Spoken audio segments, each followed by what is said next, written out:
demander à chaque marabout, et on peut dire à chaque autorité, d'avoir, voilà, c'est le président de la République donc, qui est là devant ce pupitre et certainement, d'un moment à l'autre, il va délivrer son message. Assalamu alaikum wa rahmatullah. Je voudrais, avant de délivrer le message, saluer l'imam Ratib de la Grande Mosquée de Dakar, saluer le grand Serigne de Dakar, saluer l'ensemble des fidèles qui sont venus accomplir la rituelle prière de l'Aïd el-Fitr, le Koritegi. Rendre grâce à Dieu d'abord et dire mon immense plaisir d'avoir pu sacrifier à cette tradition avec les Sénégalais et dire que par la grâce de Dieu, nous avons pu commencer le jeûne, faire une campagne électorale paisible au Sénégal, faire une élection calme et sereine au Sénégal et choisir dans la paix le président de la République. Ce qui nous a valu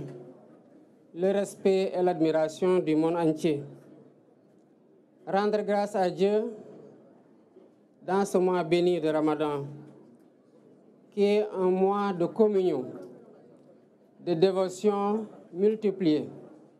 mais surtout de dévotion acceptée et bénie. Priez que toutes ces dévotions-là soient la garantie d'un Sénégal de paix,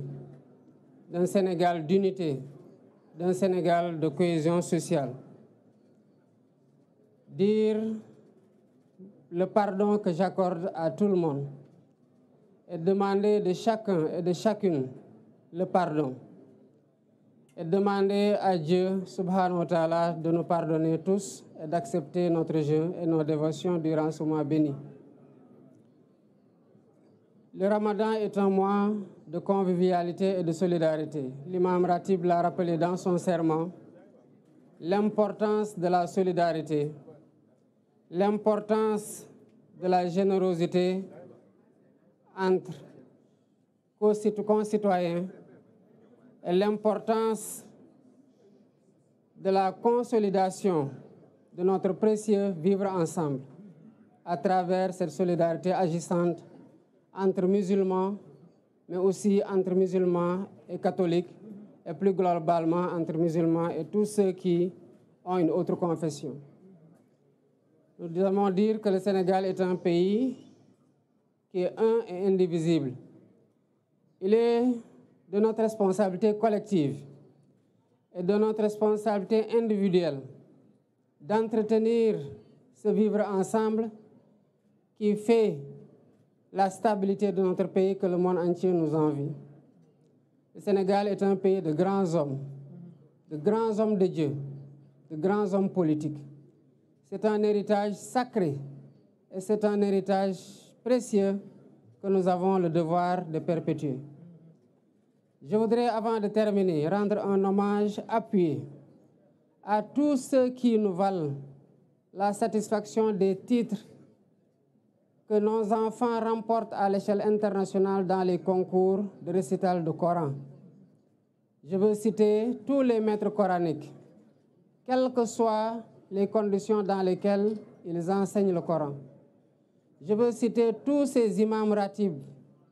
mais je veux surtout citer les grands hommes de Dieu, à savoir les khalifes généraux. Quelle que soit la confrérie, il reste qu'ils sont tous khalifes dans la confrérie musulmane et plus globalement dans la religion en voulant intégrer le clergé. Je voudrais saluer et rendre grâce à Dieu de leurs prières bénies qui sont le socle, le pilier fondamental qui tient ce pays-là et qui nous permet, quelles que soient les péripéties, quelles que soient les vicissitudes que nous traversons, et quel que soit le point auquel le pays a été secoué, de rester debout et de finir par fasciner le monde entier. Voilà ce que je voudrais transmettre comme mot, en priant pour eux qu'Allah subhanahu wa ta'ala leur donne une longue vie, une santé de fer et continue à les laisser nous guider, nous soutenir et nous tenir à travers leurs prières bénies. Assalamu alaikum wa rahmatullah. Amna solo gannaaw kon ba nga jullee ci grande mosquée de Dakar ban message nga bëgg yëkkati ci wàll wi. Assalamu alaikum wa rahmatullah. Balaa may joxe message bi rek bëggoon nuyu imam ratib bu grande mosquée bu Dakar di nuyu tamit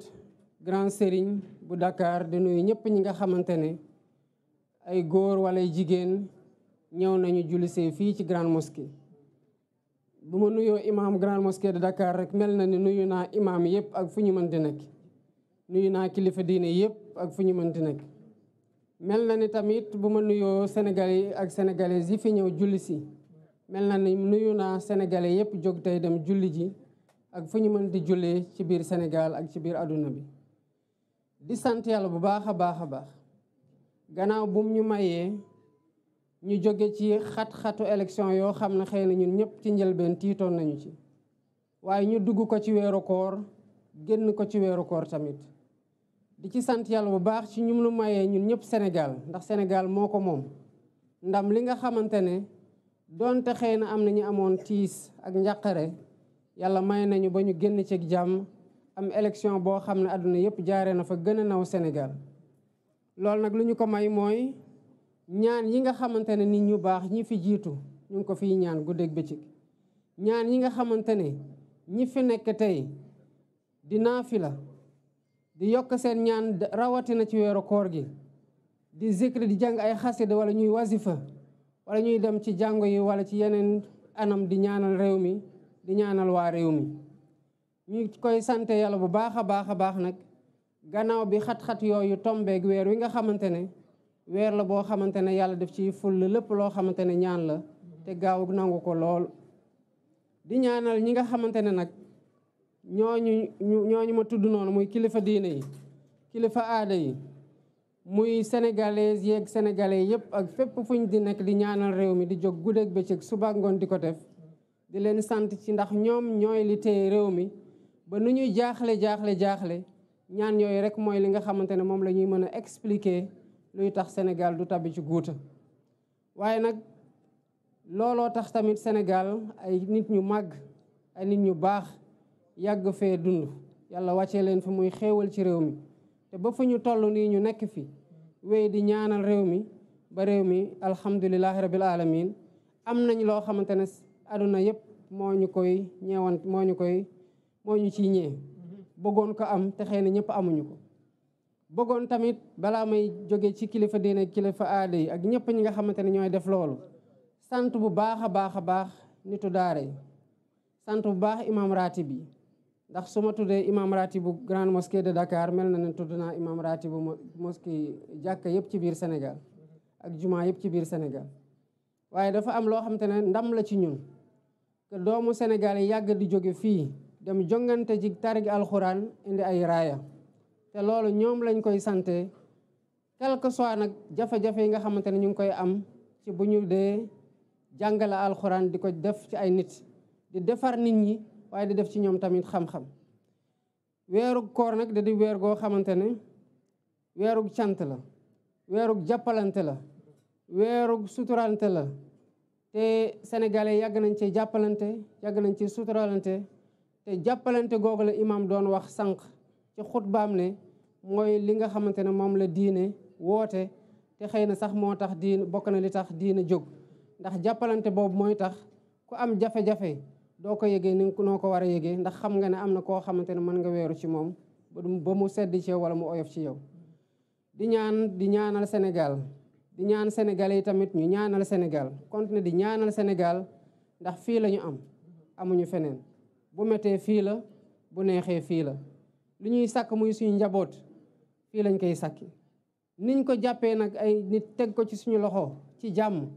noonu la ñu war a jëlee tamit te waxuma président de la République waaye sénégalais yi fii dund yëpp dañoo war a sénégalais yi ñiy ñëw ëllëg ñu liggéey lu tax bu ñu ñëwee ñu xam ne Sénégal gi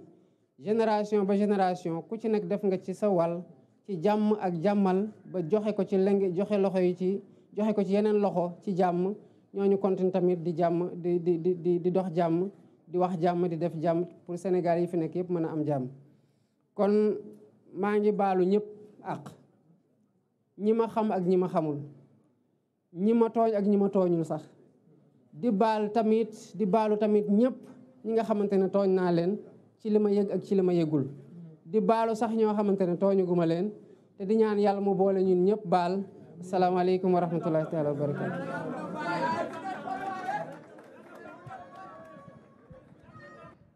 kon loolu doon kàddu yi nga xam ne mi ngi tukkee si njiiti réew mi di président Bassirou Diomaye Diakhar Faye mi ngi nuyoo nag fi mu nekk nii ak grand serigne Ndakaaru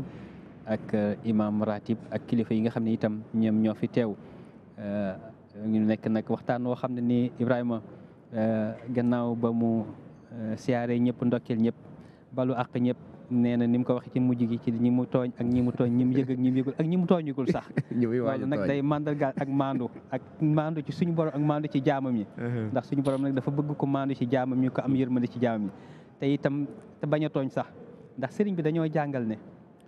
képp ku ñuy tooñ ngay fayu day xamal ne la ma bëgg ci amaguma ko te nee na bu ngeen gisee ma leen di tere ak tooñ mooy man tubaab bi damaa tooñ ma bañ a fayeeku suñ borom fay ma fayul ma ndax ku nekk xam ne sëñ bi moom sëñ bi moom sëñ borom fay na ko fayul ko loolu nag ni ñu ko waxee ci moom nañ ko mën a waxee ci ñeneen kon nag te wolof itam di wax naa moomu teg ci ne kat kuy tooñ du mucc kuy fayu itam du noppalu kon la gën mooy bañ a tooñ bañ a fayu ndax kuy tooñ du mucc mukk tooñ kat du mës a mucc waaye kuy fayu itam tu passes tout ton temps à te venger doo fayeeku doo noppalu mukk kon mel na ni nag président mi ngi noonu di dugg ci otoom di dem loolu rek mu nekk kàddu yu ndokkale Ibrahima kàddu yi itam siyaare waaye itam kàddu yi ñaan ci réew mi ni mu ko waxee ngir jàmm réew mi ak dal réew mi ndax nee na moom la ñu am réew mi lañ am amuñu feneen te nee na ñii ñëw itam war a ñëw ndono li bu koy suñ borom dogaleeg jàmm war na ñëw teg réew mi ci loxo yoo xam ne loxo yu sell la loxo yu set wicc loxo yoo xam ne itam jub ak jubal ni mu koy junjee. Effectivement sëñ Xaali moom il est dans la projection déjà mu ngi xalaat ne tey li nga xamante ne moo tax ñu teg ko fii xam na ko et il en est conscient ba tax na déjà muy xalaat ne balaa bu yàlla defee mu fiy jógee fas yéene na vraiment def loo xamante ne dinañ ko rafetlu ba mu transmettre pouvoir bi ci anam gu rafet comme niñ ko joxee kon nag moom déjà conscient na ci li nga xamante ne mooy force Sénégal mooy solidarité bi conscient ne Sénégal dëkk gëm-gëm la fàttali na li nga xamante ne moo di alxuraanu karim bi nga xamante ne depuis des années des siècles et des siècles ñu ngi koy jàng ci alxuraan mu rafetlu succès bi nga xamante ne doomu sénégalais yi ñu ngi koy am biti réew ci concours internationaux yi nga xamante ne ñu ngi koy organiser donc mu fàttali loolu fàttali solidarité vivre en commun bi nga xamante ne moo war a jëmal Sénégal mais sëñ Xaali dañuy profité ci antenne bi rek am une pensée pieuse à l'endroit des illustres disparus xam ci kanam tuuti rek dinañ dem ci levée du corps ki nga xamante ne moo di l'ancien premier ministre Mahammed Boun Abdallah Dionne yàlla na ko yàlla yërëm mu ngi fi jógee le 5 avril vendredi saint te moom ay fan rek ci ginnaaw élection yi mu ngi woon candidat amoon yéene ngir jiite réew mi te à l'âge de 64 ans la ko borom bi jël un 5 itam suñ borom moo dogaloon nga ànd ak moom ci campagne bi justement ñu ngi la koy masawu ndeysaan moom itam muy koo xam ne ni itam nitu